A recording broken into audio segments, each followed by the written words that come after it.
To my channel Ash to Ashes. तो आज का उत्साह बड़ा ही धमाकेदार है क्योंकि Garje Rahul farmer producer company ने सेटअप किया है एक न्यू प्रोजेक्ट जिसका नाम है dal mill cleaning grading.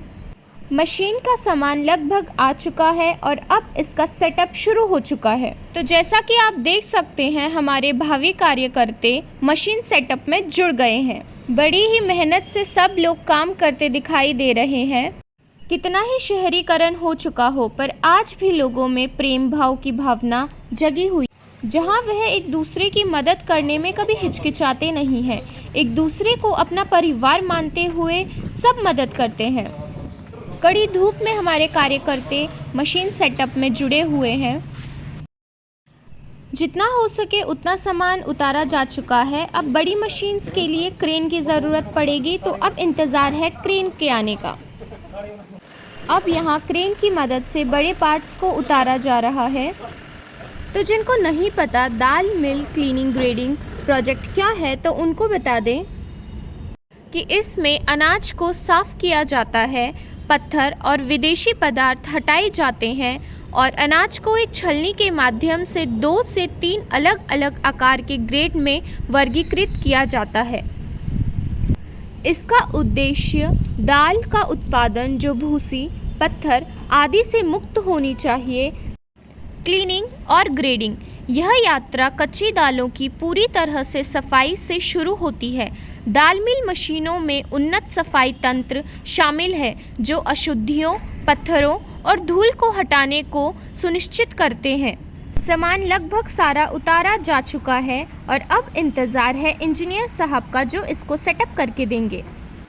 Dal mill cleaning and grading project अब सेटअप हो चुका है, तो अब इंतज़ार है इसके ट्रायल का। स्वास्तिक का चिन्ह बहुत महत्वपूर्ण माना जाता है। इसे मंगल का प्रतीक माना जाता है और इसका इस्तेमाल शुभ कामों की शुरुआत में किया जाता है। स्वास्तिक को सौभाग्य का प्रतीक माना जाता है। स्वास्तिक को भगवान श्री गणेश का रूप माना जाता है। स्वास्तिक चिन्ह बनाने से किए जाने वाले कार्य में सकारात्मक ऊर्जा का संचार होता है। इसी सकारात्मक भाव से और बड़ों के आशीर्वाद से किए जाने वाले कार्य में सफलता प्राप्त होती है। मेहरबान कदरदान साहिबान, तो पेश है गर्जे राहुल उर्फ हमारे छोटे काका, जिनके प्रयासों और अपनों के साथ ने उन्हें आज इस मुकाम पर ला खड़ा किया है। और यहाँ उनके 90 वर्षीय दादाजी आज भी उसी उत्साह के साथ अपने परिवार की कामयाबी में शामिल हुए। और यहाँ सबके चहीते आकाश गर्जे, जो अपने राम जैसे भाई के लिए लक्ष्मण जी की तरह हर कदम पर उनके साथ खड़े रहे। अपनी तरक्की में अपनों का साथ बहुत महत्वपूर्ण रहता है। यहाँ सब दोस्त यार बड़े छोटे मिलकर खुशी में शामिल हुए। कोई भी शुभ कार्य करने से पहले नारियल फोड़ा जाता है। नारियल की बनावट ऊपर से सख्त होती है और अंदर से नर्म। इसकी ऊपरी सतह यह दिखाती है कि हमें मेहनत करने पर ही सफलता मिलती है। नारियल के अंदर का पानी बहुत पवित्र होता है, इसमें कोई मिलावट नहीं रहती है। इसलिए जब हम नारियल फोड़ते हैं तो उसका पानी सब तरफ बिखेर देते हैं, जिससे नकारात्मक ऊर्जा या नकारात्मक शक्तियाँ दूर होती हैं। जिस पल का सबको बेसब्री से इंतज़ार था वो घड़ी आ चुकी है। तो शुरू करते हैं new project dal mill cleaning and grading. तो आइए जानते हैं कैसे होता है अनाज क्लीन और ग्रेड। तो ये है स्टोरेज टैंक। सबसे पहले हम अनाज को स्टोरेज टैंक में डालते हैं और यहाँ से बकेट एलिवेटर अनाज को सीड ग्रेडर में पहुँचाता है। तो जैसा कि आप देख रहे हैं बकेट एलिवेटर अनाज को सीड ग्रेडर की तरफ ले जाते हुए सीड ग्रेडर में हमें अनाज का परफेक्ट साइज मिलता है। अनाज में से भूसा, मिट्टी इत्यादि अलग हो जाते हैं और अब यहाँ से अनाज बढ़ता है डी स्टोनर की तरफ।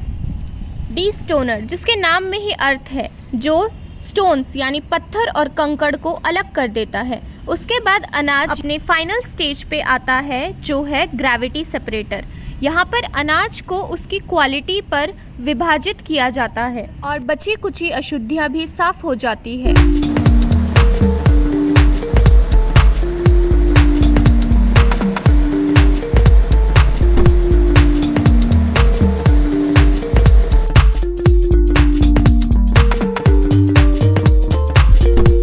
अनाज का विभाजन होता है जो 3 हिस्सों में बट जाता है। सबसे पहला है लाइट मटेरियल, दूसरा है मिडल प्रोडक्ट और तीसरा है फाइनल सीड। लाइट मटेरियल में सबसे हल्का अनाज आता है, मिडल प्रोडक्ट में लाइट मटेरियल से थोड़ा ठीक प्रोडक्ट आता है और फाइनल सीड में जो हमें रिक्वायर्ड सीड्स होती हैं, रिक्वायर्ड अनाज होता है वह आता है। और यहाँ अनाज से निकाले हुए कंकड़ और हेवी मटेरियल आता है।